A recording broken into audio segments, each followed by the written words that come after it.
Hey everybody, Craig here, CLP Bushcraft. So I'm out in the woods today, and the video that you just saw at the beginning of this is me doing a quick video of some of the wild edibles that's around me. So I live in East Texas, and on my place over here there's several things that are wild edibles that grow that you can eat. Some medicinal, some you can eat, some you can only make teas out of. But one of the things that is over here, that is an abundance that's over here, honestly I really wish that wasn't that much of it, but is Greenbrier. So if you ever seen Greenbrier before, it has basically under the ground a big old tuber, and all these stems start growing up out of the ground and starts going up in the trees, and everything's got big green leaves on it, but it's got the big spiky spikes. So this you can't eat, okay? But this you can. And what this is the shoots on the ends of the Greenbrier. So the way the Greenbrier works is, like I say, it starts growing up, it starts winding around, and at the very end, this part here will start growing. Then it'll wind up, as it grows, this will get harder, like this, more woody, and it just continue to grow up into trees and around stuff, that kind of thing. But these end pieces are very edible and pretty tasty. You can eat them raw like this, and they're not bad at all. Actually, it's really good, especially you put them in like a salad. But I'm going to show you another way to eat them, and that's cooking them up with some butter. And they are extremely good at that way. So what we're going to do is go walking through the woods. We're going to find as many of these Greenbrier shoots as we can. Now, one thing I am doing over here is competing with deer, because deer will eat these things. Like, I'll show you, well, let's just do this. I will show you the ends. All right. Okay, here is a whole big old crop of Greenbriers. And it's in there tangled up amongst cedars and elm and oaks. But like I was saying, show you with this one, this is how it'll start growing here and then grow up. And as you can see, the end of this one is gone. The new shoot's gone. The end of that one's gone. Come over here to all these, it's gone. It's gone. So deer really like these Greenbrier shoots, and we got quite a few deer over here. So you kind of compete with them because it's a good snack for them. But here's one. There's another one.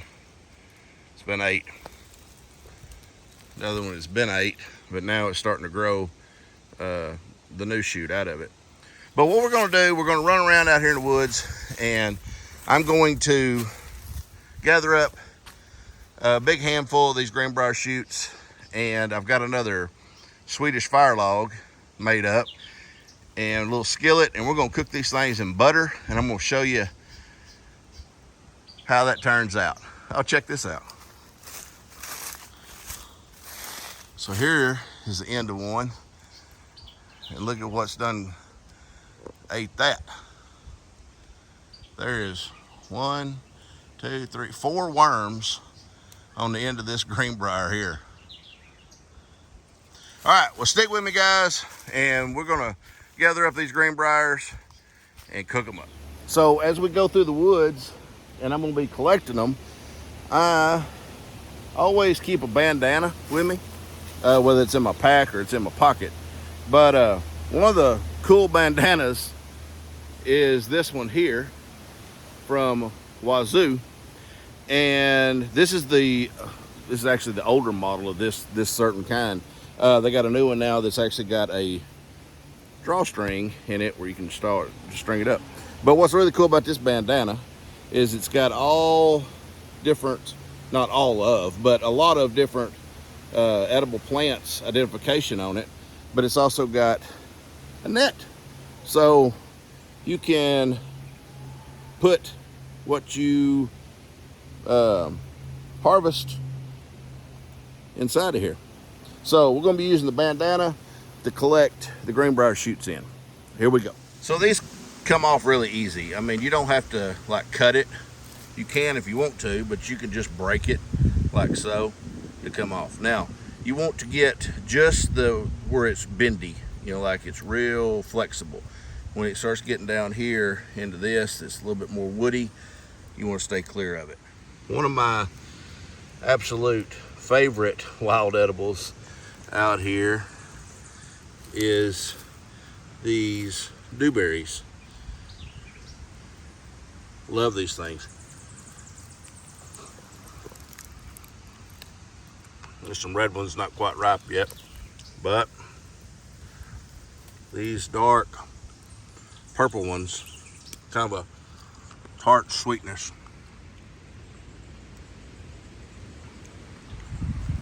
A little snack while we hunt for the Greenbrier shoots. Okay, so I walked around through the woods, and I walked around for a while, and honestly, it wasn't that easy finding this amount here of Greenbrier shoots, but this is plenty for what I want to demonstrate to y'all. So this is a little handful of them. They cook down though pretty good. All right, so we're gonna keep them in this until I get ready. I'm gonna be using some butter and my little titanium skillet. Now, what I got set up here, I'm gonna turn the camera around and show you this whole setup here, but I've got a Swedish fire log that I made, and I've got, this time, I changed it up a little bit. I'll show you how I did it. At the bottom I made a little bit bigger. If you hadn't seen my previous video on how to make one of these Swedish fire torches, check that out. But I opened the bottom up and made it a little bit bigger. We're getting a little more airflow, and I'm sorry about the wind noise, guys, but it is a windy day today, and I'm kind of set up here because it is kind of muggy out because it's supposed to rain tonight. So I'm set up here in the wind where it's cooler. All right, so got it set up. I've got a couple little feather sticks made up out of fat wood. I'm going to ignite them with my LT Wright fire steel. And today on my side is my LT Wright knives Bush Baby. So I'm gonna get that lit, get this Swedish fire torch up and going, and we'll cook up them Greenbrier shoots. All right, let me adjust the camera and I'll be right back. Okay, so hopefully everything stays in frame. But you can see here, I made the hole quite a bit bigger, and the way the wind's blowing this way, it should get in there pretty good and be able to burn. Got my small pieces here. I've got smaller pieces of fat wood that I've already got cut up, put in there. So we're gonna use my ferro rod, Bush Baby, and see if we can get this fat wood to light.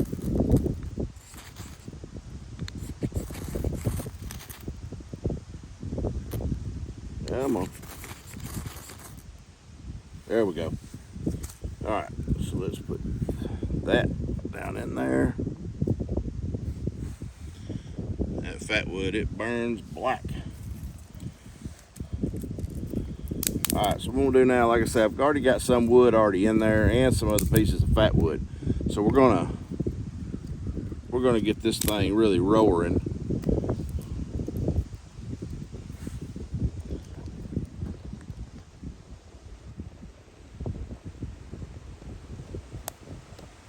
You see the hole here. Yeah, so this thing ought to really burn good. It's actually a little bit bigger than the other one that I made the other day.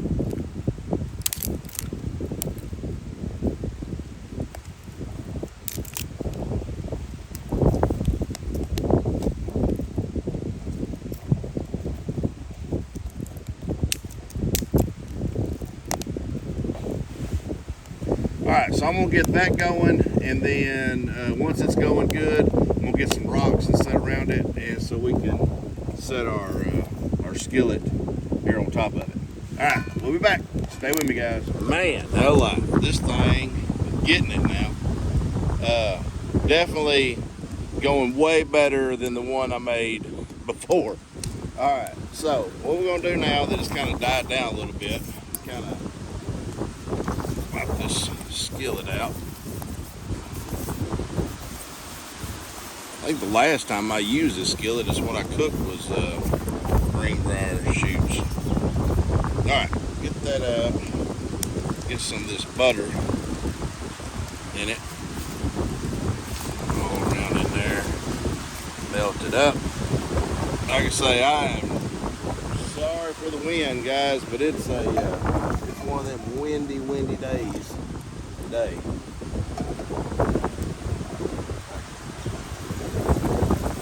Man, that titanium don't take long to heat up. Check that out. All right, let's get these Greenbrier shoots in there.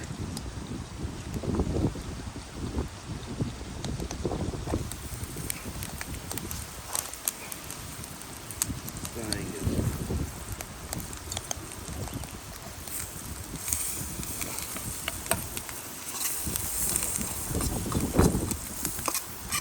is all around, coated in the butter.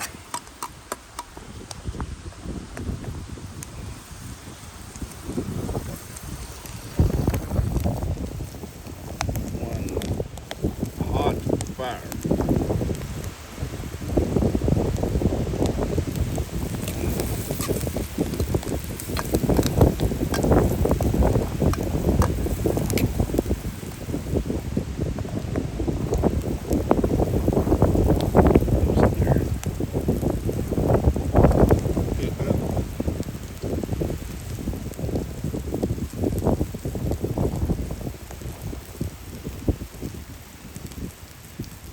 Yeah, what I'll probably wind up doing is once I get this cooked, put this fire out and set this thing out where I can actually utilize this Swedish fire torch again.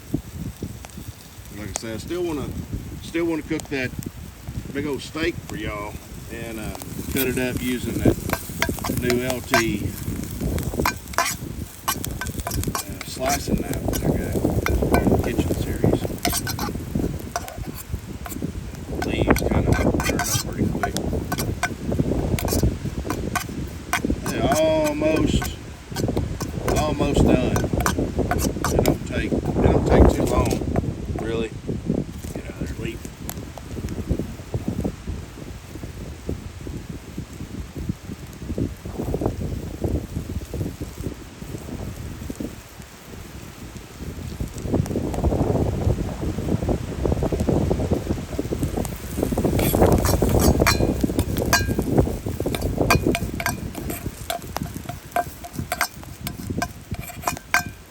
As you can see, I got kind of a handful of them, but they cook down pretty small. All right, so you can see these things is cooked down quite a bit.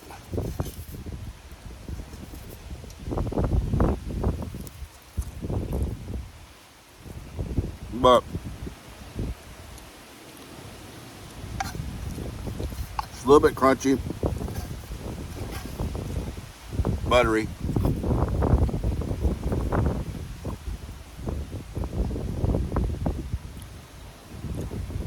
But really, really good.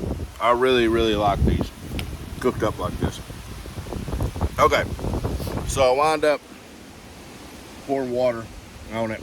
Well, that thing was getting hot. Okay, guys, one thing to remember though is if you come out into the woods and you're wanting to forage, eat wild edibles, whatever, be sure you know what you're doing. Don't just come out here and start trying to eat berries and leaves and stuff like that.